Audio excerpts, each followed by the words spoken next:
the most important pushing exercises for beginners.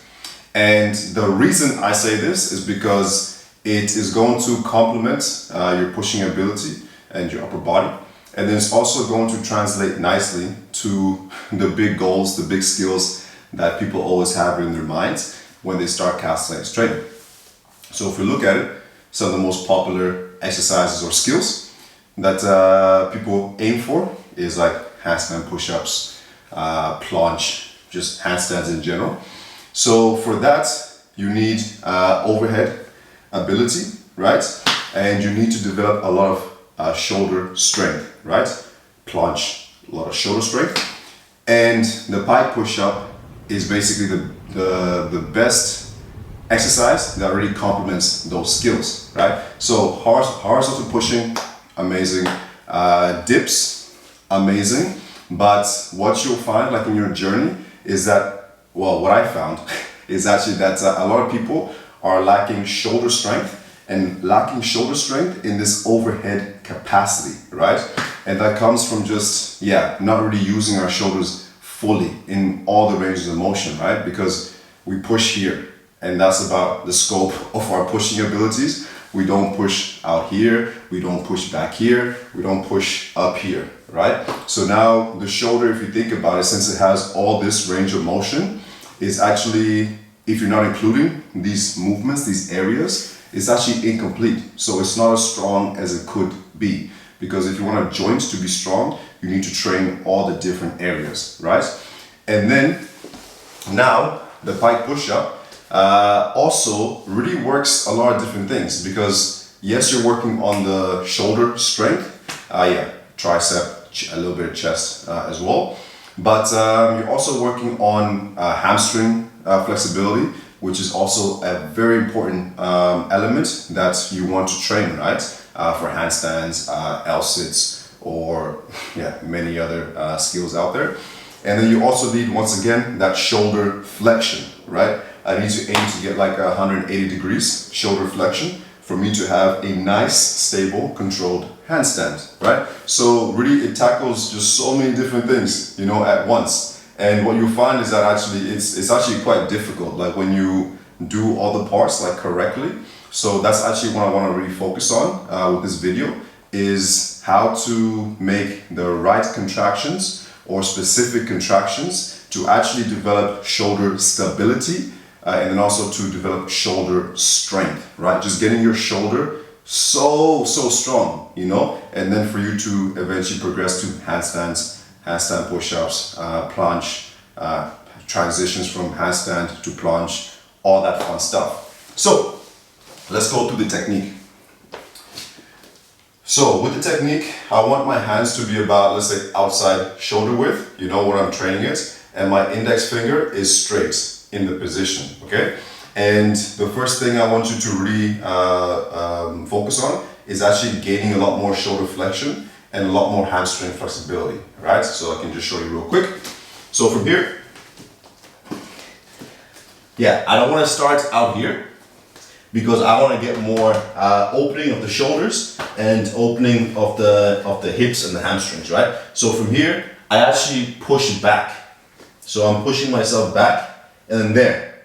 Now I'm getting that nice stretch in the lats, and I'm getting that nice stretch in the hamstrings, right? So for example, if your hamstrings are really tight, I much prefer you bring your feet as close as you can, and then you can bend and be in this position, as opposed to like too much like this, because you're just doing a push-up then, right?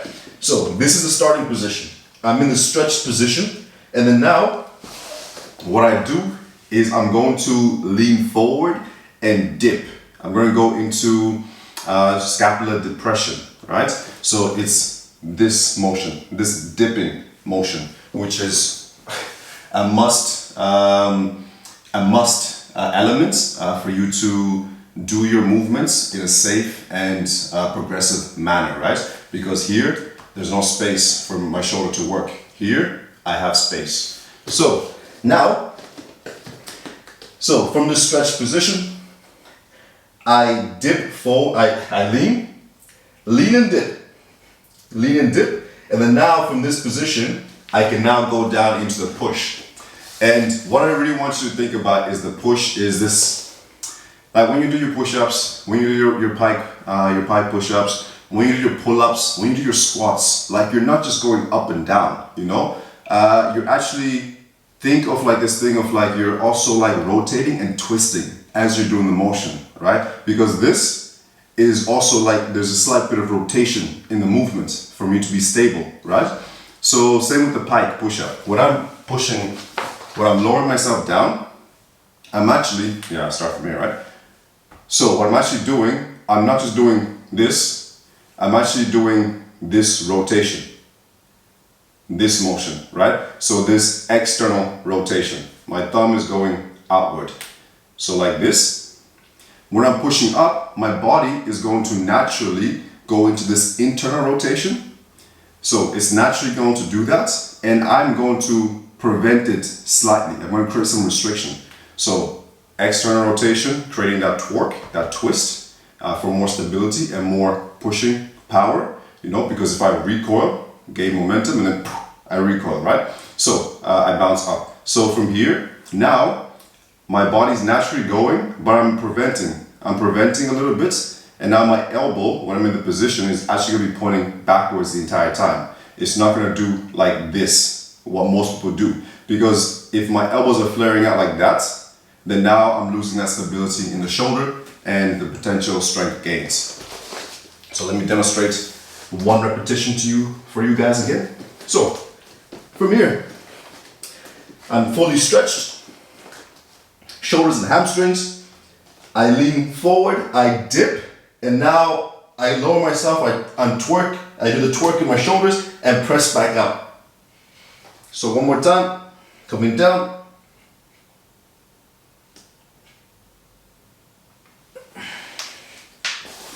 So the entire time, my shoulder is protected because it's in a secure position. I'm never out here, I'm never up here. I'm able to control the whole movement.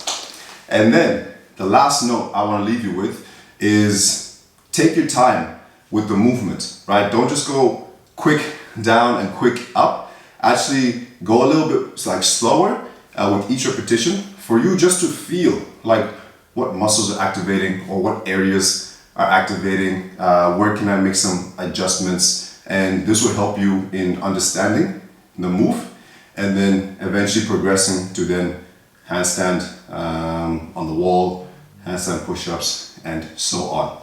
Alright guys, so this is a very valuable, basic, fundamental exercise for calisthenics.